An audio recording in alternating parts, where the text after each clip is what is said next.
வார்த்தையை கொண்டு ஒவ்வொருவரையும் தேற்றுங்கள் அப்படிங்கிறார். புரியுதுங்களா? தெசலோனிக்கர் பவுலடிகளார் சொல்கிறாரு, மரித்தவர்களை குறித்து துக்கித்து அறிவில்லாததற்கு எனக்கு மனதில்லை. இயேசு எப்படி மரித்து அடக்கம் பண்ணப்பட்டு எப்படி 3ஆம் நாள் எந்திரிப்பாரோ அதே போல் கிறிஸ்துவுக்குள் மரித்தவர்களும் எந்திரிப்பார்கள். இந்த வார்த்தையை கொண்டு ஒவ்வொருவரும் என்ன செய்யுங்க, தேற்றுங்களுடைய தெசலோனிக்கர் சபைக்கு பவுலடிகளார் சொல்கிறார். அதனால் இன்றைக்கி மரித்த குடும்பத்துக்கும் இருக்கிற குடும்பத்துக்கும் எல்லா குடும்பங்களுக்கும் வாழ்கிற குடும்பங்களுக்கும் கர்த்தருடைய வார்த்தையை கொண்டு கர்த்தர் என்ன செய்கிறாரு, பேசுகிறார். புரியுதுங்களா? அதனால் இந்த வார்த்தை என்ன சொல்லுன்னு கேட்டிங்கன்னா, உங்கள் எதிர்காலத்தில் உங்கள் பிள்ளைகளுக்கு கர்த்தர் சொல்கிறாரு, அடைக்கலம் கிடைக்கும். உங்கள் பிள்ளைகளுக்கு என்ன கிடைக்கும்? அடைக்கலம் கிடைக்கும். உன்னதமானவன் மறைவில் இருக்கிறவன் சர்வ வல்லவருடைய நல்ல என்ன செய்வான், தங்குவான். ஆமேன். அப்படிப்பட்ட காரியத்தை இன்றைக்கி நம்ம நிற்கிறது நிர்மலமாக இருப்பதும் அவருடைய வார்த்தை தாங்க, அவருடைய வார்த்தை தான். இப்போ ஏதாவது நீங்கள் ஒரு பாரத்தில் வேதனைப்பட்டுக்கிட்டு இருந்தீங்கன்னா யாராச்சும் ஒருத்தர் பயப்படாதீங்க, உங்களுக்கு நான் இருக்கேன், நான் ஹெல்ப் பண்ணுறேன். பிள்ளைக்கு ஃபீஸ் தானே கட்டணும், எவ்வளோ 25,000 தானே கட்டணும், அடுத்த வாரம் தானே கட்டணும், நான் கட்டுறேன், தைரியமாக இருங்க அப்படின்னு யாராச்சும் ஒரு ஆள் உங்களுக்கு சொல்லும்போது என்ன கிடைக்கும்? என்ன அழுவீங்களா? சொன்ன உடனே என்ன செய்வீங்க? அப்பா அப்படி ஒரு சந்தோஷம் உங்களுக்கு இருக்கும். ஆனால் அவர்கள் சொல்லுவார்கள், ஒருவேளை செய்ய முடியாமல் போகலாம். ஆனால் என் தகப்பனை இயேசு சொன்னார்னா கண்டிப்பாக அதை செய்வார், இல்லை என்றே அவர் சொல்ல மாட்டார். ஒருவன் தான் சொந்த சாதனைக்காக மறிக்க துணிவான், ஆனால் மறிக்க மாட்டான். இயேசு என்ன செஞ்சார்? மறித்தார். காரணம், பிதா நம்ம மேலே வச்ச அன்பை என்ன செஞ்சார்? விளங்க பண்ணினார். அதனால் ஒரு குடும்பம் இருந்தால் ஏத்தம் இறக்கம் மேடும் பள்ளம், இந்த இருதயம் இருக்குது தெரியுமா? இருதயம் ஒரு திருக்குள்ள இருதயம், கேடு உள்ள இருதயம். அல்லேலூயா, சத்தம் சொல்லுங்க அல்லேலூயா. ஒரு கேடு உள்ள இருதயம் திருக்குள்ள இருதயம் பார்த்து. ஏன்னா வேதம் சொல்லுகிறது, பிசாசு இருதயத்தை, கொரிந்தியில் சொல்லப்பட்டு இருதயத்தை என்ன செய்வானா, தூண்டுவான்னு சொல்லப்பட்டிருக்கிறது. அதனால தான் இன்றைக்கி அநேகர் வாழ்க்கையில் தோல்வி, அநேகர் வாழ்க்கையில் பாடுகள். ஆனால் அந்த இருதயத்தை ஆராய்ந்து பார்க்கிறதுக்கு நமக்கு தெரியாது. இதயத்தை ஆராய்ந்து பார்க்க நமக்கு தெரியாது. ஆனால் ஒருத்தருக்கு தெரியும், இதயத்தை ஆராய்ந்து பார்க்கிறார். அவர் தான் தேற்றரவாளர், அவர் தான் செம்மையானவர். இயேசு சொன்னார், நான் போகிறேன், நான் போய் வேறு ஒரு தேற்றரவாளனை உங்களுக்கு என்ன செய்கிறேன், அனுப்புகிறேன் அப்படின்னார். அந்த தேற்றரவாளைய பரிசுத்த ஆவியானவர் தான் நம்ம எல்லாத்தையும் செம்மையான வழியில் நடத்துகிறவர். நம்முடைய பாதை சரியில்லாமல் இருக்கலாம், ஆனால் செம்மையான வழியில் நடத்துவார். ஒரு வசனத்தை வாசிங்க, சங்கீதம் 143:10. உமக்கு பிரியமானதை செய்ய எனக்கு போதித்தருளும், நீரே என் தேவன், உம்முடைய நல்ல ஆவி என்னை செம்மையான வழியிலே நடத்துவாராக. என்னை உறுதியான, செம்மையான, அற்புதமான, அதிசயமான, வெற்றியான வழியிலே, சந்தோஷமான, சமாதான வழியிலே என் குடும்பத்தை நீங்கள் நடத்துவாராக. அல்லேலூயா. இன்றைக்கி நம்மளை நடத்துறதுக்கு ஒருத்தர் இருக்கிறாரு, அவர் தான் செம்மையான ஆவியானவர். அல்லேலூயா சொல்லுங்களாரு. அவருக்கு பேர் என்ன? செம்மையான ஆவியானவர். இந்த செம்மையான ஆவியானவர் நமக்குள்ளே இருந்தார்னா நம்மளை நேரு வழியில் நம்மளை நடத்துவார், தவறான வழியில் நடத்த மாட்டார். மாமிசத்தின்படி நடத்த மாட்டார், ஆவியின் நடத்துவார். அதான் சொல்லப்பட்டிருக்கு. இன்றைக்கி அநேகர் பல தோல்விகளை சந்திக்க வேண்டியிருக்கிறது, பல நஷ்டங்களை சந்திக்க வேண்டியிருக்கிறது, பல துயரங்களை சந்திக்க வேண்டியிருக்கிறது, பல இன்னல்களை சந்திக்க வேண்டியிருக்கிறது, பல பிரிவினைகளை சந்திக்க வேண்டியிருக்கிறது. இதுக்கெல்லாம் என்ன காரணம் கேட்டால் பிசாசு, மாமிச சிந்தை. வேதம் சொல்லுகிறது, மாமிச சிந்தை மரணம், ஆவியின் சிந்தையோ ஜீவனும் சமாதானம். அப்போ இன்னைக்கு நம்ம நடத்துறதுக்கு நமக்குள்ள செம்மையான ஆவியானவர் இருக்கிறார். ஆனால் அந்த செம்மையான ஆவியானவரை அழைக்காமல் உலகப்புறமான அந்த மாமிசத்துக்குள்ளே போய் அந்த மாமிச சிந்தையோடு நடப்பதனால தான் நம் வாழ்க்கையில் பல பிரச்சனைகள் வருகிறது, பல தோல்விகள் வருகிறது, பல நஷ்டங்கள் வருகிறது. ஆனால் ஒருவேளை நடக்க தெரியல, என்ன செய்கிறது, எங்கே போகிறது, எங்கே வர்றது தெரியல அப்படிங்கும்போது என்னை நடத்தும்படி, எனக்கு ஆலோசனை கொடுக்கும்படி, என் குடும்பத்தை எப்படி நடத்துவது என்பது நீங்கள் எனக்கு போதிக்கும்படி, உங்களுக்கு பிரியமானதை செய்ய எனக்கு கற்றுத்தரும்படி செம்மையான ஆவியானவரே எனக்குள்ளே வாங்க என்று கூப்பிடும்போது அவர் நம்மளை நடத்துறதுக்கு இறங்கி வருவார். நம்மளை போதித்து நடத்துவதற்கு, அவரை பிரியப்படுத்தி நடத்துவதற்கு அவர் இறங்கி வருகிற ஆவியானவராக இருக்கிறார்.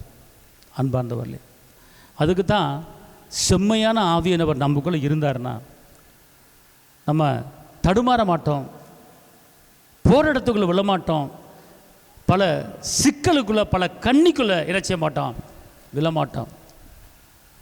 நம்ம அழகை பார்த்து மிடுக்க பார்த்து விழுந்துடுறோம். ஆனால் ஆவியானவர் நமக்குள்ளே இருந்தார்னா நம்மளை சீர்படுத்துவார், நம்மளை ஸ்திரப்படுத்துவார், நம்மளை பலப்படுத்துவார், நம்மளுக்கு சகாயம் பண்ணுவார், நம்மளுடைய நீதியின் மழைக்காலத்தில் இணைச்சிவார், தாங்குவார். இன்றைக்கி ஆழம் தெரியாமல் காலை விட்டுட்டு ஒரு சில காரியத்தில் நம்ம மூழ்கி போயிடுறோம். ஆனால் எதுக்குமே நமக்கு தேவை குடும்பத்தை நடத்துவதுக்கு, பிள்ளைகளை வளர்ப்பதுக்கு, பிள்ளைகளை படிக்க வைப்பதுக்கு, திருமணம் முடிப்பதுக்கு, எல்லா காரியத்துக்குமே ஆலோசனை தேவை. ஆலோசனை இல்லாத இடம் சீர்கட்டு விடும். ஆனால் இன்னைக்கு கர்த்தர் சொல்றாரு, நான் உங்களுக்கு ஆலோசனை கர்த்தர், நடக்க வேண்டிய வழிகளை உங்களுக்கு என்ன செய்வேன், கற்றுத்தருவேன் அப்படிங்கிறார். கற்றுத்தருவேன். நிலவரமான ஆவியானவர் இருக்கிறார், உற்சாகத்தின் ஆவியானவர் இருக்கிறாரு, பலப்படுத்தும் ஆவியானவர் இருக்கிறாரு, தடைகளை நீக்கப்படுகிற ஆவியானவர் இருக்கிறாரு, ஞானத்தை போதிக்கிற ஆவியானவர் இருக்கிறாரு, பயத்தை நீக்கிவிட்டு கர்த்தருக்கு பயப்படுகிற பயத்தை உணர்த்துகிற ஆவியானவர் இருக்கிறார். ஆனால் இன்னைக்கு என்ன செய்யறதுன்னு தெரியாமல் இருக்கிற வேலையிலே என்னை நடக்கும்படி, எனக்கு கற்றுத்தரும்படி எனக்குள்ளே ஆவியானவரை நீங்கள் வாங்க என்று கூப்பிடும்போது கண்டிப்பான முறையில் ஆவியானவர் என்ன செய்வார், இறங்கி வருவார். ஏசியாவில் சொல்லப்பட்டிருக்கு, அதாவது ஞானத்தின் ஆவியானவர் ஒருத்தர் இருக்கிறாரு, அவர் நீங்கள் என்ன செய்யணும், கூப்பிடணும், பார்த்துக்கொள்ளுங்க. அதான் யோவான் 16:13 வாசிங்க. சத்திய ஆவியாகிய அவர் வரும்போது சகல சத்தியத்திற்குள்ளும் உங்களை நடத்துவார். அவர் தம்முடைய சுயமாய் பேசாமல் தாம் கேள்விப்பட்டவைகள் யாவையும் சொல்லி வரப்போகிற காரியங்களை உங்களுக்கு அறிவிப்பார். இப்ப கவனிங்க, ஆவியானவர் உங்களுக்குள்ள இருக்கிறவர் என்ன சொல்வார்னா, அதாவது கேள்விப்பட்ட யாவையும் சொல்லி வரப்போகிற காரியங்களை, இன்றைக்கி அடுத்து உங்கள் குடும்பத்தில், உங்கள் பிள்ளைகளுக்கு, உங்கள் வாழ்க்கையில் அடுத்த வருஷத்துக்கு, அதுக்கடுத்த வருஷத்துக்கு, அடுத்த மாதத்துக்கு உங்கள் வாழ்க்கையில் என்ன நடக்க போகுது என்பதை வரப்போகிற காரியத்தை அவர் என்ன செய்வாராம், போதிப்பார். அவருக்கு பேர் சத்திய ஆவியானவர். சத்திய ஆவியானவர்னா உண்மையை போதிப்பார், ஒரு பொய் கூட அவர்கிட்ட இருக்காது. சத்தியத்தை அறிவீர்கள், சத்தியம் உங்களை விடுதலையாக்கும் என்ற வசனத்தின்படி நமக்கு போதிக்கிற ஆவியானவர் ஒருத்தர் இருக்கிறாரு. செம்மையான ஆவியானவருக்கு அப்புறம் இவர் சத்திய ஆவியா. திருப்பி அந்த வசனத்தை சொல்லுங்க பார்ப்போம். சத்திய ஆவியாகி அவர் வரும்போது சகல சத்தியத்திற்குள்ளும் உங்களை நடத்துவார். ஒரு சத்தியம் இல்லை, ரெண்டு, சகல சத்தியத்துக்குள்ள உங்களை நினைச்சுவாரு, நடத்துவார். அவர் தம்முடைய சுயமாய் பேசாமல் தாம் கேள்விப்பட்டவைகள் யாவையும் சொல்லி வரப்போகிற காரியங்களை உங்களுக்கு அறிவிப்பார். வரப்போற காரியங்களை என்ன செய்வாரா, அவர் அறிவிப்பார். இன்னைக்கு வெள்ளம் வருமுன்னு அணைக்கட்டு அப்படின்னு சொல்கிறாங்க. பலவானை முந்தி கட்டினால் ஒளியே ஒருவன் வீட்டுக்குள்ளே பிரவேசிக்க மாட்டான். அதனால் இந்த நாட்களிலே இன்றைக்கி சத்திய ஆவியானவர் மட்டும் நமக்குள்ளே இருந்தாருன்னா வரப்போகிற காரியத்தை வெளிப்படுத்துவார். ஒருவேளை நீங்கள் உங்கள் குடும்பத்தில் உங்கள் பிள்ளைகளை நடத்துவதற்கு ஒரு வழி தெரியல, ஒரு ஒன்றும் புரியலை அப்படின்னா சரி, நீங்கள் இந்த வசனத்தை வச்சு சகல சத்தியத்துக்குள்ளும் நடத்துகிற சத்தியத்தின் ஆவியானவரே, எனக்குள்ளே எனக்கு, என் குடும்பத்துக்கு, என் சந்ததிக்கு, என் பிள்ளைகளுக்கு வரப்போகிற நாட்களிலே என்ன நடக்க போகுது, நான் எப்படி இருக்கணும், நான் எப்படி என் பிள்ளையை வளர்க்கணும், வரப்போகிற காரியத்தை போதிக்கிற சத்திய ஆவியானவரே எனக்குள்ளே எனக்கு போதிச்சு என்னை நடத்துங்கப்பா அப்படின்னு நீங்கள் கூப்பிட்டீங்கன்னா அந்த சத்திய ஆவியானவர் உங்களுக்குள்ளே வந்துடுவார். நாளைக்கு நடக்க போகிற காரியத்தை இன்றைக்கி முன்னக்கூடி சொல்லி உங்களை நடத்துவார்.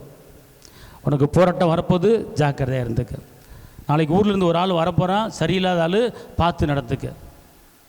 உன் பிள்ளையை அந்த காலேஜில் சேர்க்குற, அது சரியில்லை பார்த்துக்க. இப்படி ஒவ்வொன்றா கற்றுக் கொடுக்குற ஆவியானவர் சத்திய ஆவியானவர். அல்லேலூயா. அதான் சகல சத்தியத்துக்குள்ளும் சகல உண்மைக்குள்ளும் நடத்துகிற ஆவியானவர் தான். அதனால தான் சத்தியத்தின் ஆவியானவர். சத்தியம் என்பது வார்த்தை. அந்த வார்த்தை ஒரு பிசுறு இல்லாமல், ஒரு கலப்படம் இல்லாமல், உள்ளதே உள்ளது என்றும் இல்லதே இல்லை என்று உண்மையாக போதிக்கிற ஒரு வார்த்தை தான் சத்தியம். அதை போதிக்கிறதுக்கு சத்திய ஆவியானவர் தான் உண்மையை போதிப்பார். மற்ற யாரும் உண்மையை போதிக்க முடியாது. எப்படியாவது ஒரு கலப்படம் வந்துடும், எப்படியாவது ஒரு பொய் வந்துடும். ஆனால் ஆவியானவர் நமக்கு ஒன்று கற்றுக் கொடுத்தாருன்னா, இந்த சத்திய ஆவியை நமக்கு ஒன்று சொல்லி கொடுத்தாருன்னா, அதில் உண்மை இருக்கும், அதில் சத்தியம் இருக்கும். அது நம்மளை செம்மையான வழியில் என்ன செஞ்சிருவார், நடத்திடுவார். அதனால தான் சத்திய ஆவியை நமக்கு தேவை. இன்றைக்கி எவ்வளோ குடும்பத்தில் என்ன செய்யுதுன்னு தெரியல, எப்படி இருக்குன்னு தெரியல, கலங்குறாங்க, வேதனைப்படுற. ஒவ்வொரு திருமணம் முடித்த பிள்ளைகளாக அப்படியே ஒரு பொம்மை போல் இன்றைக்கி வாழ்ந்துக்கிட்டு இருக்காங்க, பொம்மை போல் வாழ்ந்துக்கிட்டு இருக்காங்க. ஏன் தெரியுமா? மாமிசத்தின்படி இடம் கொடுத்தனால தான். இந்த சத்திய ஆவியானவரை கூடாதனால தான், ஆலோசனை கொடுக்குற ஆவியானவரை கூப்பிடாதனால தான் இன்றைக்கி நிறைய பேர் பல வேதனைகள் மத்தியில் பல கஷ்டத்தின் மத்தியில் வாழ்ந்து கொண்டு இருக்காங்க. அன்பார்ந்தவர்களே, இன்றைக்கி பிசாசு இன்றைக்கி குடும்பங்களை ஆட்டி படைத்து கொண்டு இருக்கிறான். ஏன்னு கேட்டால், அவனுக்கு இடம் கொடுப்பதனால அவன் இடம் பிடிக்கிறான். இடம் கொடுப்பதனால இடம் பிடிங்க. இன்றைக்கி எத்தனையோ பெண்கள் பார்த்துக்கொள்ளுங்க, அவங்க குடும்பத்தில் நல்லா ஆடி சந்தோஷமாக சமாதானம் வந்தாங்க. ஆனால் திருமணம் முடித்து வந்த பிற்பாடு ஒரு கட்டு போட்டு, ஒரு கட்டுப்பாட்டுக்குள்ளே, ஒரு அடிமைத்தனமான ஒரு வாழ்க்கையில் வாழ்கிறத அநேக பெண்களை பார்க்க முடிகிறது. சுதந்திர பறவையாக தெரிஞ்ச சில பெண்கள் இன்றைக்கி திருமணம் முடித்த பிற்பாடு அப்படியே அடங்கி, பொட்டிப்பொம்பாக அடங்கி, சந்தோஷம் இல்லாமல், சமாதானம் இல்லாமல் ஒரு ஜெயில் வாழ்க்கை வாழ்ந்து கொண்டு இருக்கிறேன் என்கிற சொல்கிற பெண்கள் அநேக பேர் இருக்கிறாங்க. இதுக்கெல்லாம் என்ன காரணம் தெரியுமா? சரியான ஆலோசனை இல்லாமல், சத்திய ஆவியானவற்றை கேட்காம, தேற்றர் வர ஆவியானவரை கூப்பிடாம, நிலவரமான ஆவியானவரை கூப்பிடாமல் இருப்பதுனால தான், நம்ம மாமிசத்தின்படி இறங்கனால தான் பல துயரங்களை சந்திக்க வேண்டியிருக்கிறது. அன்பார்ந்தவர்களே, இன்றைக்கி மனித இருதயத்தை பிசாசு திசை திருப்பி நடத்தி கொண்டிருக்கிறான். தேவன் பக்கம், இரட்சகர் பக்கம் நடத்தாமல் உலகப்புறமான வாழ்க்கை வாழ்வதற்கு, குறுக்கு வழியிலே பணம் சம்பாதிப்பதற்கு பிசாசு எவ்வளவோ ஆலோசனை கொடுத்து கொண்டு இருக்கிறான். இன்றைக்கி அநேகர் விழுந்து போய் கொண்டு இருக்கிறார்.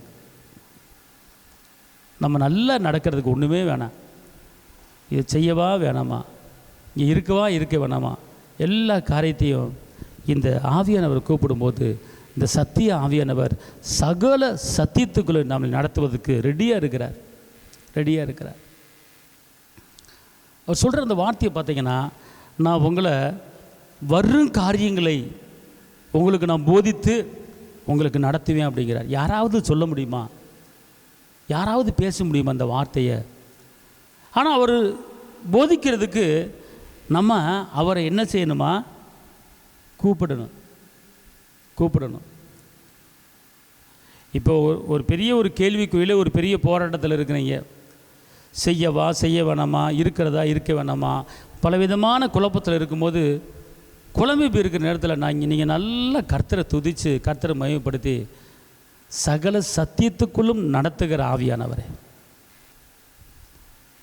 சகல காரியங்களையும் போதிக்கிற ஆவியானவர்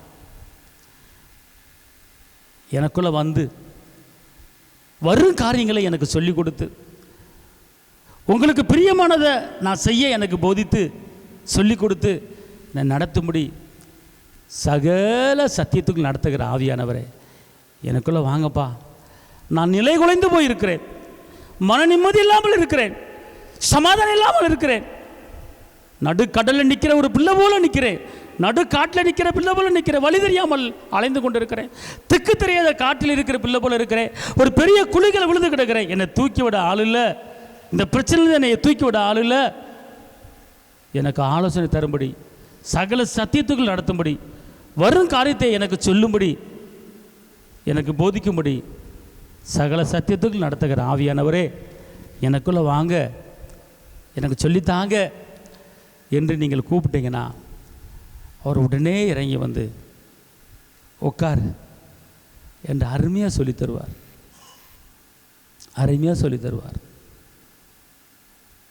நீ பற்பல வேலைகளை பார்ப்பதை குறித்து நீ கலங்க வேண்டாம். தேவையானது ஒன்று, அது தேவனுடைய வார்த்தை, தேவ சமூகம். மரியாள் நல்ல பங்கை தேர்ந்தெடுத்தார். தேவையானது ஒன்று, அது தேவ சமூகம், அது தேவனுடைய வார்த்தை. ஆனால் நல்லா கவனிங்க, அந்த தெய்வம், அந்த இயேசுப்பா பாருங்கள், செம்மையான வழியில் நடப்பதுக்கு எத்தனையோ ஆயிரக்கணக்கான மக்களுக்கு அவர் போதிச்சிருக்கிறாருங்க. கடற்கரையில் போதிச்சிருக்கிறாரு, வனாந்தரத்தில் போதிச்சிருக்கிறாரு, மலைக்கு மேலே உட்காந்து போதிச்சிருக்கிறாரு, கடற்கரையில் உட்காந்து போதிச்சிருக்காரு, படகு மேலே உட்காந்து போதிச்சிருக்கிறாரு, வீட்டுக்குள்ளே உட்காந்து போதிச்சிருக்கிறாரு. ஆனால் கிணத்து மேட்டில் உட்காந்து போதிச்சிருக்கிறாரு, ஒரு வீட்டுக்குள்ளே போதிச்சிருக்கிறாரு. ஆனால் பாருங்கள், ஒரே ஒரு ஆளுக்கு பிரசங்கம் பண்ணியிருக்கிறாரு. அவள் பாருங்கள், அந்த அம்மா எவ்வளோ பெரிய கொடுத்து வச்ச அம்மாவாக இருக்கும். மரியாளுக்கு ஏசப்பா சேரில் உட்காந்துருக்காரு, ஏசப்பா பாதத்தில் அந்த அம்மா உட்காந்துருக்கு, இயேசு போதிக்கிறார். ஆனால் வீட்டுக்குள்ள இன்னொரு அம்மா இருக்குது, அது பாத்திரம் விளக்கிட்டு இருக்கு, துணி துவைச்சிக்கிட்டு இருக்கு. ஏசப்பா சொல்கிறாரு, பாத்திரம் விளக்குறது முக்கியம் இல்லைம்மா, துணி துவைக்கிறது முக்கியம் இல்லைம்மா, அது தேவை தான், அதுக்கு ஃபுல்லாக மைண்டை செலுத்தாத. தேவையானது ஒன்று, நல்ல பங்கு, அது தேவனுடைய வார்த்தை. அந்த வார்த்தை தான் உன்னை பரலோகத்துக்கு கொண்டு போகும். அந்த வார்த்தை தான் உனக்கு பலனை கொடுக்கும். அந்த வார்த்தை தான் உனக்கு ஞானத்தை கொடுக்கும். அந்த வார்த்தை தான் உனக்கு சந்தோஷத்தை கொடுக்கும். அதனால் தேவையானது ஒன்று, தேவனுடைய வார்த்தை. அந்த வார்த்தையை போதிக்கிறாரு இயேசு, பரிசுத்த ஆவியானவர் ஒத்தாசையோடு. அன்பார்ந்தவர்களே பாருங்கள், ஒரு கல்லான இருதயத்தை லகுவான இருதயமாக மாற்றக்கூடிய வார்த்தை இயேசுடைய வார்த்தை. செம்மையான, நீ தவறான வழியில் போய்கொண்டு இருக்கிறாய், நீ செம்மையான வழியில் போகும்படி போதிக்கிற வார்த்தை தான் இந்த தேவனுடைய வார்த்தை. அற்புதமான வார்த்தை. ஒரு கிணத்து மேட்டில் ஒரு அம்மா தண்ணி எடுத்துக்கிட்டு இருக்கு, ஆனால் அந்த அம்மாவுக்கு போய் போதிக்கிறார். ஏன்? எத்தனையோ பேர் இருக்கிறாங்க, ஆனால் அந்த அம்மாவுக்கு மட்டும் ஏன் போதிக்கிறான்னு கேட்டால், அந்த அம்மா பாதை சரியில்லாமல் போய்கிட்டு இருக்கு. அந்த அம்மா செம்மையான பாதையில் போல தவறான வழியில் போய் கொண்டு இருக்கிறது. ஐயோ, தேவசாயில உண்டாக்கப்பட்ட இந்த பெண்ணும் பரலோகத்துக்கு வர வேண்டுமே அப்படிங்கிற அக்கறையில், அப்படிங்கிற நினப்பில் அந்த அம்மாட்ட அப்படியே போய் பேச்சு கொடுக்குறார். அப்படியே பேச்சு கொடுக்குறார். ஏன் பேச்சு கொடுக்குறார்? அந்த அம்மாவை பரலோகத்துக்கு கொண்டு வரணுங்கிற நோக்கத்தில். தண்ணி எடுக்குது, கொஞ்சம் தண்ணி குடிக்க கொடுமா, அப்படியே பேசுகிறார். இந்த தண்ணி குடித்தா தாகம் திருப்பி எடுக்கும், நான் கொடுக்குற தண்ணி எப்போதும் தாகம் எடுக்காது, ஜீவ தண்ணீர் அப்படிங்கிறார். அந்த அம்மா மிரண்டு போச்சு. நான் இதுவரை இப்படிப்பட்ட போதனை கேட்டதில்லையே, இதுவரை இப்படிப்பட்ட வார்த்தையை கேட்டதில்லையே, இந்த வார்த்தை வாழக்கூடிய வார்த்தையாக இருக்கிறதே. அவர் போதனையை கேட்குது அந்த அம்மா. அவர் பேசுகிறார், உன் புருஷன் எங்கே? புருஷன் இல்லை. அந்த அம்மா உள்ளத்தில் மறைஞ்சு கிடக்கிற மறைபொருளை வெளிப்படுத்துகிறார். அந்த அம்மா உண்மையை ஒத்துக்குச்சு. உடனே அவள் உள்ளம் உடைக்கப்பட்டது. தான் செய்த தவறை உணர்ந்தாள். ஐயோ, என் வாழ்க்கையில் இருக்கிற அந்தரங்க ரகசியத்தை இவர் வெளிப்படுத்திட்டாரே, ஐயோ இவர் மேசியா, இவர் ரட்சகர் என்பதை கண்டுக்கிட்டு வேகமாக ஓடி போய் ஊரில் அவ்வளோ ஜனங்களை கூட்டி வந்து நான் மெசியாவை கண்டேன். அந்த கிராமத்தையே அந்த அம்மா ரிச்சிப்புக்குள்ளே கொண்டு வந்துருச்சு. நல்ல வார்த்தை, செம்மையில்லாத மகளுக்கு செம்மையான வழியை கொடுக்கக்கூடிய வார்த்தை, தவறை கண்டித்து உணர்த்துகிற வார்த்தை, நரகத்துக்கு போகிற மகளை பரலோகத்துக்கு கொண்டு போகிற வார்த்தை, தப்பான வழியில் போகிற மகளை நல்ல வழிக்கு கொண்டு போகிற வார்த்தை தான் இந்த தேற்றரவாளன் போதிக்கிற வார்த்தை. அதுக்கு தான் நல்ல ஆவி நம்மளை என்ன செய்யணும்? தேற்ற வேண்டும். இயேசுவானவரை 40 நாள் உபவாசம் இருக்கிறதுக்கு ஆவியானவர் அவரை கொண்டு போனார் என்று சொல்லப்பட்டிருக்கிறது. இயேசுவை 40 நாள் உபவாசம் இருக்கிறதுக்கு ஆவியானவர் என்ன செஞ்சார்? கொண்டு போனார். பரிசுத்த ஆவியிலே அவர் நிரப்பப்பட்ட அநேக அற்புதங்களை செய்தார் என்று வேத வசனம் சொல்லுகிறது. நான் போதிக்கவில்லை, எனக்குள்ள இருக்கிறவர் போதிக்கிறார். அன்பார்ந்தவர்களே, இன்றைக்கி நம்முடைய ஜெபம் கேட்கப்படாமல் இருப்பதற்கு காரணம் என்னன்னு கேட்டிங்கன்னா, ஜெபிக்க கூட ரோமர் சொல்லப்பட்டிருக்கிறது, அவர் ஜெபிக்க வைக்கிற ஆவியானவர். அவர் என்னவா? ஜெபிக்க தெரியாத நேரங்களிலே, நம்முடைய பலவீன நேரங்களில் நமக்கு உதவி செய்கிற ஆவியானவர். ரோமர் 8 பலவீன நேரங்களிலே நமக்கு உதவி செய்கிற ஆவியானவர். அப்போ நமக்குள்ளே அவர் இருக்கிறார் என்பதை மறந்து இருப்பதனால தான் அவர் அமைதியாக இருக்கிறார். நம்ம என்ன செய்யணும்? எனக்குள்ளே இருக்கிறவரே, பலவீன நேரத்தில் உதவி செய்கிற ஆவியானவரே, எனக்குள்ளே வந்து என்னை கரம் பிடிச்சு நடத்துங்க, எனக்கு ஆலோசனை தாங்க என்று சொல்லும்படி ஆவியானவர் நீங்கள் அழைக்க வேண்டும். நீங்கள் அழைக்கும் போது அவர் இறங்கி வருவார். நீங்கள் அழைக்கும் போது அவர் உங்களுக்கு செய்வார். நல்லா தெரிஞ்சுக்கொள்ளுங்க. சங்கீதம் 48:14, இந்த தேவன் என்றென்றைக்கும் உள்ள சதா காலங்களிலும் நம்முடைய தேவன், மரண பரியந்தம் நம்மை நடத்துவார். அல்லேலூயா. எது வரைக்கும் நடத்துவார்? நம்மளை மரண பரியந்தம் நம்மளை நினைச்சுவார், நடத்துவார். பார்த்துக்கொள்ளுங்க. அதாவது எப்போ நம்மளுக்கு மரணம் வருதோ அது வரைக்கும் நம்மளை நடத்துவார். எப்படி நடத்துவார்? சாப்பாடு கொடுத்து நடத்துவார், சுகத்தை கொடுத்து நடத்துவார், தேவைகளை சந்தித்து நடத்துவார், பாதுகாப்பு கொடுத்து நடத்துவார், நல்ல ஞானத்தை கொடுத்து நடத்துவார். அவர் கிருபையால் நம்மளை நினைச்சுவார், நடத்துவார். நடத்துறதுக்கு அவர் ஒருத்தர் இருக்கார். நம்மளாம் ஒன்றும் செய்ய முடியாது, அவர் தான் எல்லாம் செய்கிறார். இன்றைக்கி ஒரு பெத்த தாய் இருக்கலாம், பெத்த தகப்பன் இருக்கலாம். அவங்க கண்மாணியா, படிச்சியா, போனையா, கொண்டையா, இருந்தையா, என்ன செய்கிற, எது செய்ய விசாரிக்கலாம். எவ்வளோ நாளைக்கு, எத்தனை வருஷத்துக்கு. மரண பரியந்தான் ஒரு தாயை ஒரு தகப்பன் நடத்த முடியுமா? மரண பரியந்தான் முடியாது. ஆனால் மரண பரியந்தான் நடத்துகிற தெய்வம், நம்ம சாகிற வரைக்கும் நடத்துகிற தெய்வம். அவர் சொல்கிறார், மகளே, உன்னை நடக்கிறதுக்கு, உன் வாழ்க்கையை நடத்துவதற்கு நான் இருக்கிறேன். நான் எது வரைக்கும் உன்னை நடத்துவேன்? எத்தனை வருஷத்துக்கு உன்னை நடத்துவேன்? இந்த பூமியில் நீ சாகிற வரைக்கும் நான் இந்த பூமியில் உன் வழக்கரத்தை பிடித்து தாங்கி உன்னை நடத்துவேன். நீ கலங்காது.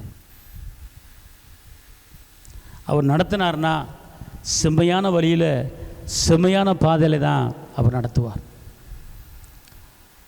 இன்றைக்கி எத்தனையோ வார்த்தைகள் இருக்கிறது. என்னை நோக்கி கூப்பிடு, மறு உத்தரவு கொடுத்து அறியாத எட்டாத பெரிய காரியத்தை செய்வேன்னு சொல்கிறாரு. ஆபத்து காலத்தில் நோக்கி கூப்பிடு, நான் உன்னை விடுவிப்பேன்னு சொல்கிறாரு. என்னுடைய வார்த்தை உங்ககிட்ட நினச்சிருந்தா நீ கேட்டுக்கொள்ள காரியம் எது வேணாலும் உனக்கு செய்வேன்னு சொல்கிறாரு. கேளுங்கள் கொடுக்கப்படும், தட்டுங்கள் திறக்கப்படும் சொல்கிறாரு. இவ்வளோ வார்த்தைகளை சொல்லி நடத்துகிறார். அவர் என்ன சொல்கிறாருன்னா, நீ கேளு. எப்படி கேட்கணும் அப்படிங்கிறாருன்னா, என்னுடைய வார்த்தை உன்கிட்ட நிலச்சி இருந்தா, நீ கேட்டுக்கொள்ளுகிற எந்த காரியமாக இருந்தாலும் சரி, அதை நான் உனக்கு என்ன செய்வேங்கிறார். அப்போ நம்ம கேட்கும்போது அவருடைய வார்த்தை நமக்குள்ளே நிலைத்திருக்க வேண்டும். நாம் கேட்கும்போது அவருடைய கட்டளை நமக்குள்ளே நிலைத்திருக்க வேண்டும். நாம் கேட்கும்போது அவருடைய வாக்கு நமக்குள்ளே நிலைத்திருக்க வேண்டும்.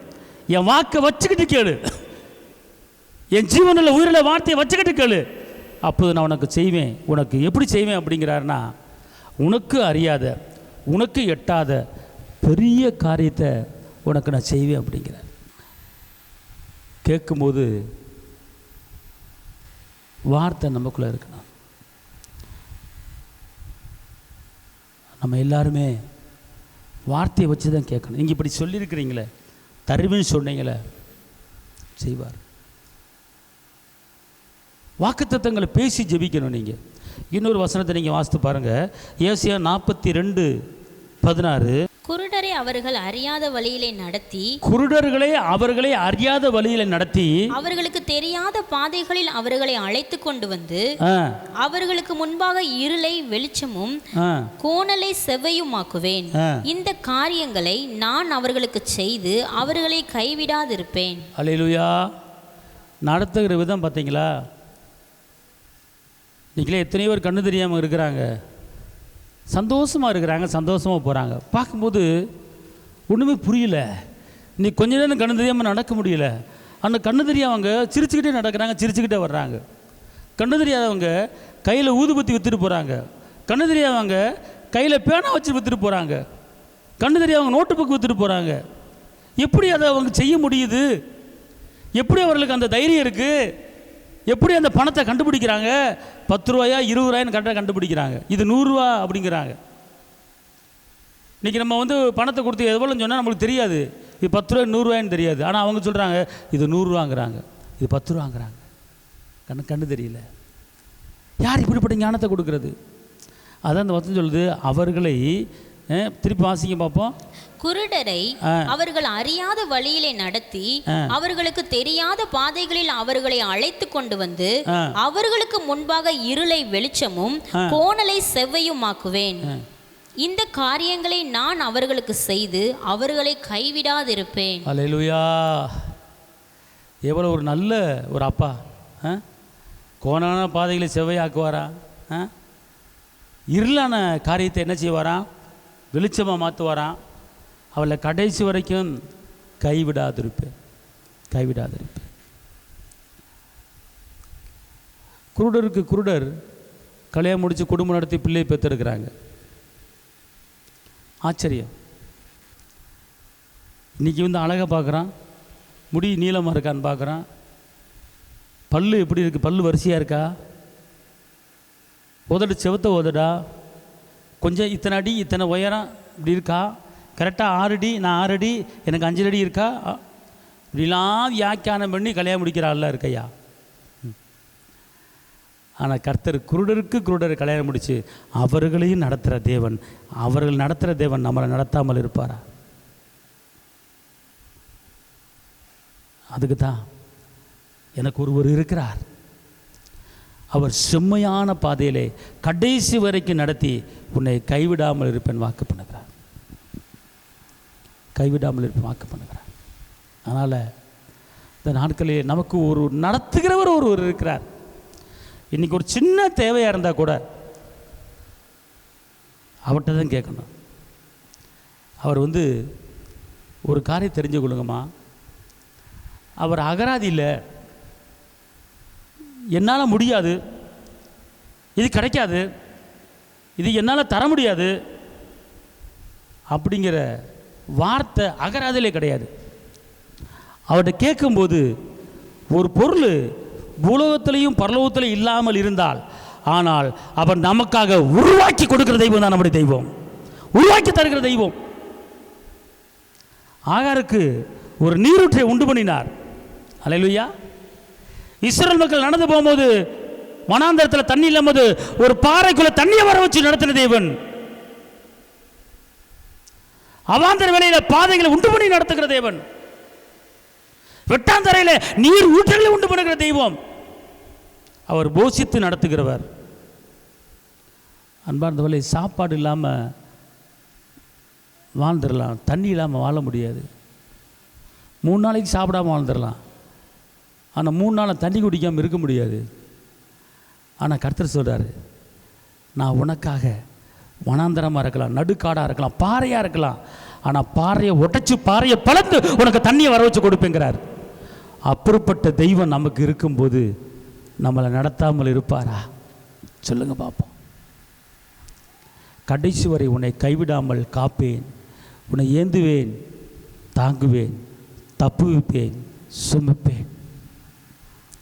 இந்த வார்த்தையை கேட்டுக்கொண்டிருக்கிற தேவ ஜனமே, எப்படி குடும்பத்தை நடத்துவது, எப்படி கடன் அடைப்பது, எப்படி பிள்ளைகளை வளர்ப்பது, எப்படி பிள்ளைகளை படிக்க வைப்பது, எப்படி பிள்ளைகளை திருமணம் முடித்து வைப்பது, கலங்கி தவிக்கிறீங்களா? கர்த்தர் சொல்றார், கடைசி வரை மரணம் வரை உன்னை நடத்துவேன், கடைசி வரை உன்னை கைவிடாதிருப்பேன் என்று வாக்கு பண்ணுகிறார். வாக்குத்தத்தம் பண்ணினவர், வாக்கு மாறாதவர், பொய் சொல்ல மனுபுத்திரல்ல, சொல்லி செய்ய தேவன். அவர் செம்மையான வழியில் நடத்துகிறார் ஆவியானவர். இருளை வெளிச்சமாக மாற்றுகிறார் ஆவியானவர். கோணலை செவையாக மாற்றுகிற பரிசுத்த ஆவியானவர்.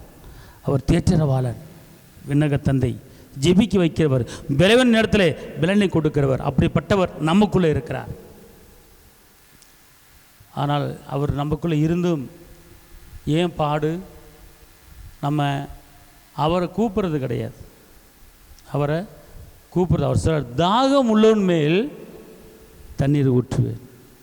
நீ என் மேலே தாகமாக இருக்கணும். எத்தனையோ உலகப்புறமான காரியத்தில் தாகமாக இருக்கிற, அது கிடைக்கல இது கிடைக்கல ஏங்குறேல, ஏக்கமாக இருக்கிறேல.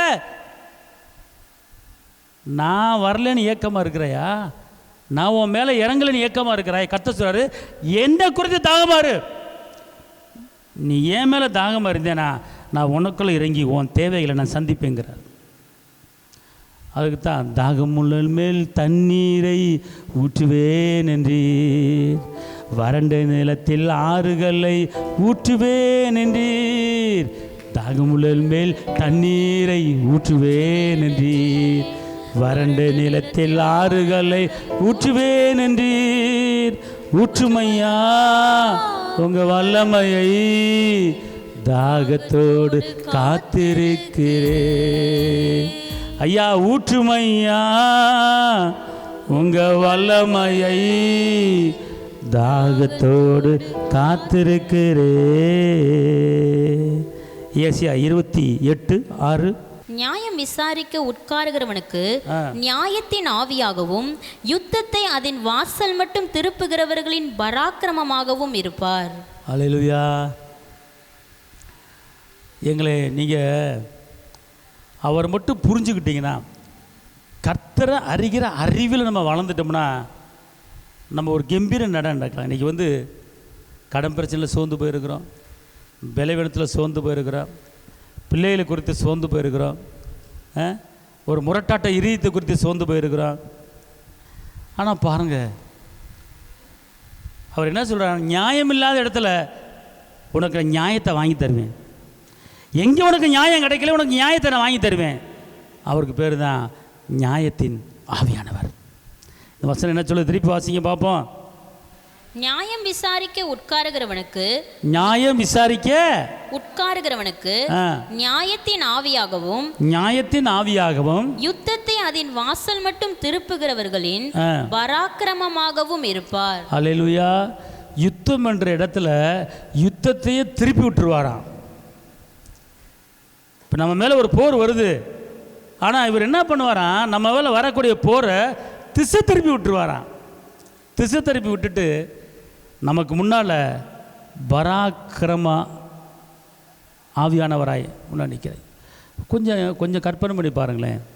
நமக்கு எத்தனை மனிதர் மூலமாக யுத்தம் வருது, எத்தனை மனிதர் மூலமாக பிரச்சனை வருது, எத்தனை மனிதர் மூலமாக பொறாமைகள் வன்கண் வருது. ஆனால் இதையெல்லாம் தாங்கி நமக்காக வழக்காடி யுத்தம் பண்ணி பராக்கிரமசாலியாக நம்ம கண் முன் நடந்து போய் கொண்டிருக்கிறார். அவருடைய தீர்மானத்தைப்படி அழைக்கப்பட்ட யாவருக்கும் சகலமும் நன்மைக்கு எதுவாகவே நடத்துகிற தேவன், சகலமும் நன்மைக்கு எதுவாக நடத்துகிற தேவன். இன்றைக்கி நமக்குள்ள இருக்கிறவர் தீமையை நன்மையாக மாற்றுகிறவர். கலங்காதே கலங்காதே, கர்த்தர் உன்னை கைவிட மாட்டார்.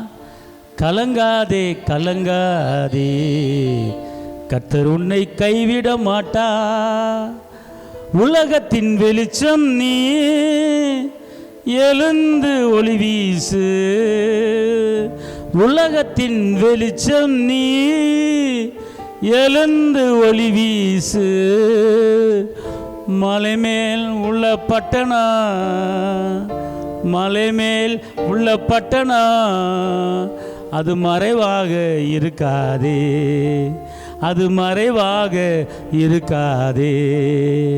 கலங்காதே கலங்காதே, கர்த்தர் உன்னை கைவிட மாட்டார். கலங்காதே கலங்காதே, கர்த்தர் உன்னை கைவிட மாட்டார். எந்த காரியத்தை குறித்தும் நீங்கள் கலங்க வேண்டாம். அவர் உங்களை கைவிட மாட்டார். அவர் உங்களை ஏந்துவார், தாங்குவார். ஏசாயா 30:21 வாசிங்க. நீங்கள் வலதுபுறமாய் சாயும் போதும் இடதுபுறமாய் சாயும் போதும் வழி இதுவே, இதிலே நடவுங்கள் என்று உங்களுக்கு பின்னாலே சொல்லும் வார்த்தையை உங்கள் காதுகள் கேட்கும். அல்லேலூயா. எல்லாம் அவருக்கு ஒரு நல்ல கை தட்டுவோமா? அப்பா இங்கே இருங்களேன், உங்களுக்கு மனுஷிக ஆலோசனையே வேண்டாம். அவர் என்ன சொல்கிறார் தெரியுமா? நீ வலதுபுறமும் சாயும் போது, நீ இடதுபுறமும் சாயும் போது, மகளே நீ தடுமாறி இந்த பக்கம் விழ போறியா, அல்ல தடுமாறி இந்த பக்கம் விழ போறியா, மகளே மகளே உனக்கு இதுதான் வழி என்று நான் உனக்கு நடக்க சொல்லி தருவேன். கொஞ்சம் இவரை கொஞ்சம் மைண்டில் கொஞ்சம் சிந்தனை பண்ணிப்பார். நீங்கள் எத்தனை தடவை நம்ம விழுந்துடுறோம், எத்தனை தடவை எத்தனை காரியங்களை விழுந்துடுறோம். நம்ம எவ்வளவோ ஸ்ட்ராங்காக இருக்குன்னு நினைக்கிறோம். கடனே வாங்கக்கூடாது, பரிசுத்தமாக வாழணும், யாருக்கும் எந்த தவறும் செய்யக்கூடாது, பியூராக வாழணும்னு நினைக்கிறோம். ஆனால் எப்படியாவது ஒரு சூழ்நிலையில் வலது பக்கமாவது இடது பக்கமாவது விழுந்துடுறோம், சிக்கலுக்குள்ளே விழுந்துடுறோம், கண்ணிக்குள்ளே விழுந்துடுறோம். ஆனால் நம்மளை விழாமல் அரணும் கோட்டையுமாக இருந்து இதுதான் வழி என்று அவர் பேசுகிற தெய்வம்.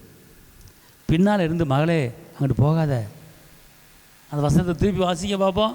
நீங்கள் வலதுபுறமாய் சாயும் போதும் வலதுபுறமாய் சாயும் போதும் இடதுபுறமாய் சாயும் போதும் இடதுபுறமாய் சாயும் போதும் வழி இதுவே, வழி இதுவே, இதிலே நடவுங்கள் என்று உங்களுக்கு பின்னாலே சொல்லும் வார்த்தையை உங்கள் காதுகள் கேட்கும். அல்லேலூயா. எத்தனை காரியத்தில் தப்பான வழியில் நடந்துடுறோம். ஆனால் அவர் சொல்கிறாரு, நீ என்னை பக்கத்தில் வச்சுக்கிட்டேனா, என்ன நீ எப்போது கூப்பிட்டு என் ஆலோசனை கேட்டேனா, நான் போக வேணாமா இருக்க வேணாமா அப்படின்னு என்கிட்ட நீ கேட்டுட்டேன்னா, நான் பின்னால் இருந்து உன் காதில் சொல்லுவேன், மகளே இது வழி, இந்த பக்கம் போ, இந்த பக்கம் போகாத, நான் உன்கிட்ட பேசுவேன் அப்படிங்கிறார்.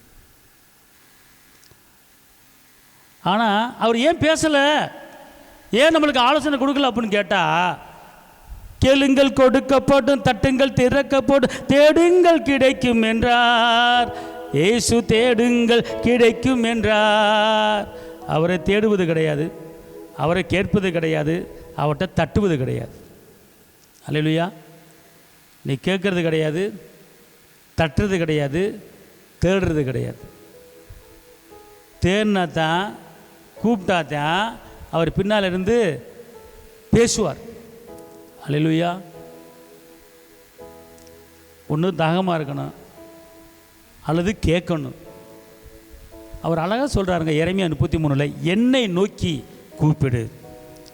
நீ கூப்பிட்டேன்னா நான் உடனே மறு உத்தரவு கொடுத்து உனக்கு அறியாத, உனக்கு எட்டாத பெரிய காரியத்தை உனக்கு செய்வே அப்படிங்கிறார்.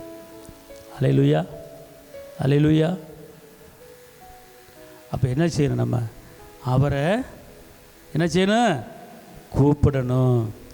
அவரை கூப்பிடும்போது தான் அறியாத காரியத்தை செய்வார், எட்டாத காரியத்தை செய்வார். அதனால் எந்த காரியத்தை குறித்து நீ கலங்க வேண்டாம், எந்த காரியத்தை குறித்து கவலைப்பட வேண்டாம்.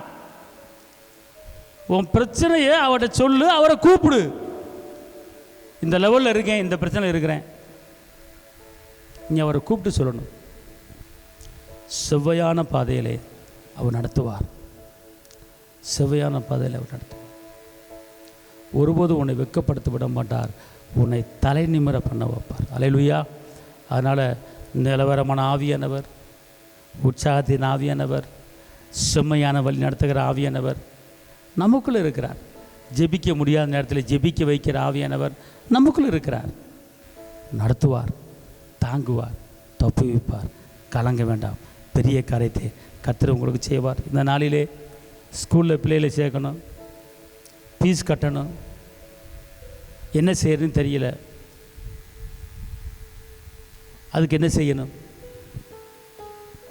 என்ன செய்யணும் அப்படின்னு கேட்டிங்கன்னா, நீங்கள் அப்பா பிதாவே என்று கூப்பிட பண்ணுகிற நான் பொண்ணையோ பொருளையோ சொந்த இரத்தத்தால் அழிஞ்சு போகிற வித்தில் அழியாத வித்தாகிய மறுபடி பிறந்திருக்கிறேன். நீங்கள் சொன்னீங்க, கேட்கிறவனும் தேடுகிறவனும் என்ன நோக்கி கூப்பிட்டா அறியாத எட்டாத. என்ன செய்யணும்? நீங்கள் கேட்குறதுக்கு முன்னால், ஒரு காரியத்தை கேட்குறதுக்கு முன்னால் நல்லா ப்ரைஸிங் ஒரிசி பண்ணிடுங்க. பண்ணிவிட்டு அவர் சொன்னதை சொல்லணும், அவ்வளோதான். அவர் ஆபத்து காலத்தை நோக்கி கூப்பிடு என்று சொன்னவரே, கேளுங்கள் கொடுக்கப்படும், தட்டுங்கள் திறக்கப்படும் என்று சொன்னவரே, என்னை நோக்கி கூப்பிட்டால் மறு உத்தரவு தருவேன் என்று சொன்னவரே, அறியாத காரியத்தை தருவேன், எட்டாத காரியத்தை தருவேன் என்று சொன்ன என் தெய்வமே, நாளைக்கு நான் என் பிள்ளைக்கு பீஸு கட்டணும், தடுமாறி நிற்கிறேன், எனக்கு என்ன செய்வதென்று தெரியவில்லையே. ஆபத்து காலத்தில் நோக்கி கூப்பிடு, நான் உன்னை விடுவிப்பேன், நீ என்னை மகிமைப்படுத்துவாய் என்று சொன்ன என் தெய்வமே, என் இரட்சகரே, உங்களை நம்பி என் வழக்கரத்தை எனக்கு ஒத்தாசை வரும் பருவங்களுக்கு நேராக என் கண்களை நான் ஏறெடுக்கிறேன். அடைக்கப்பட்ட வழியை திறந்து விடும், திறந்த வாசலை திறந்து விட்டேன் என்று சொன்னவரே, ஆகாருக்கு நீரூற்றை உண்டு பண்ணினவரே, ருத்து வாழ்க்கையை மலர வச்சவரே, மரியாளுக்கு போதிச்சவரே, எனக்கும் இன்னைக்கு போதிச்சு என் குடும்பத்தை நடத்தும் ஐயா. உன்னத தேவனே, உயர்ந்த தேவனே, அற்புத தேவனே, அதிசய தேவனே, அடைக்கலமானவரே, உம்மை போற்றுகிறேன், உம்மை வாழ்த்துகிறேன், உம்மை வணங்குகிறேன். நாளைய தினத்தை குறித்து கலங்காத என்று சொன்னவரே, வருத்தப்பட்ட பாரம் சுமக்கிறவளே, எல்லாரும் என்கிட்ட வாங்க, நான் உனக்கு நிம்மதியை தருவேன், இளைப்பாறுதல் தருவேன் என்று சொன்னவரே, உங்க சமூகத்தில் வந்திருக்கிறேன். வானம் ஒளிந்தாலும் பூமி ஒளிந்தாலும் என் வார்த்தை ஒளியாது என்று சொன்னவரே, அப்பா கேட்கிற எவனும் பெற்றுக்கொள்ளுவான் என்று சொன்ன தெய்வமே, உங்களை நம்பி வந்திருக்கிறேன். அன்னாளுக்கு அற்புதம் செய்தவரே, கடன் அடைக்க விதவைக்கு எண்ணெயை உற்பத்தி பண்ணினவரே, மீனு வாயில பணத்தை வர வச்சவரே, 5 அப்பத்தை 2 மீன் பெருக பண்ணினவரே, என் பெருக்கத்தின் தேவனே, என்னை பெருக வையுங்க இயேசு மகாராஜா. இப்படின்னு மெண்டல் போல, பைத்தியக்காரன் போல ரூம்பை பூட்டிக்கிட்டு உட்காந்து அப்படி பாட்டு பாடி பாருங்க, அப்பாவை அப்படி வர்ணிச்சு பாருங்க, அவர் செய்த காரியங்களை சொல்லி பாருங்க, கதவை தட்டி வந்து உங்களுக்கு கொடுத்துட்டு போயிடுவாங்க. அல்லேலூயா. கதவு தட்டப்படும், பூட்டின கதவு, உன் தேவைகள் சந்திக்கப்படும். அவரை உயர்த்தும் போது, அவரை வர்ணிக்கும் போது, அவர் செய்த அற்புதங்களை வேதம் சொல்லுகிறது, அவர் செய்த அற்புதங்களை தியானித்து என்ன செய்யுங்க. ஞாயிற்றுல வாஸ்தவம்ல அவர் செய்த அற்புதங்களை தியானித்து, அவர் செய்த அற்புதங்களை தியானம் பண்ணுங்க, பேசுங்க, அதிசயங்களை நினைவு கூறுங்க, நடக்கும். ஒன்றுமே வேணாங்க, ஒரு நாள் ஃபுல்லாக உட்காந்து என்ன, நான் ஒரு வசனத்தை சொல்கிறேன், எடுங்க. 1 நாளாகமம் 16:13. 1 நாளாகமம் 16:13. அவர் செய்த அதிசயங்களையும், அவருடைய அற்புதங்களையும், அவர் வாக்கின் நியாய தீர்ப்புகளையும் நினைவு கூறுங்கள். எதை நினைக்கணும்? நான் நாளைக்கு என்ன செய்கிறதுன்னு தெரியலையே நினைக்காத, நாளைக்கு ஒன்றுமே புரியலையே நினைக்காத. ஆனால் எதை நினைக்க சொல்கிறாரு? அவர் செய்த அவருடைய வாக்கு எதை செய்யணும்? நினைக்கணும். அதை மட்டும் நினைக்க, வேறு எதுவுமே என்ன செய்யாதீங்க, நினைக்காதீங்க. கர்த்தர் உங்களை ஆசீர்வதிப்பார்.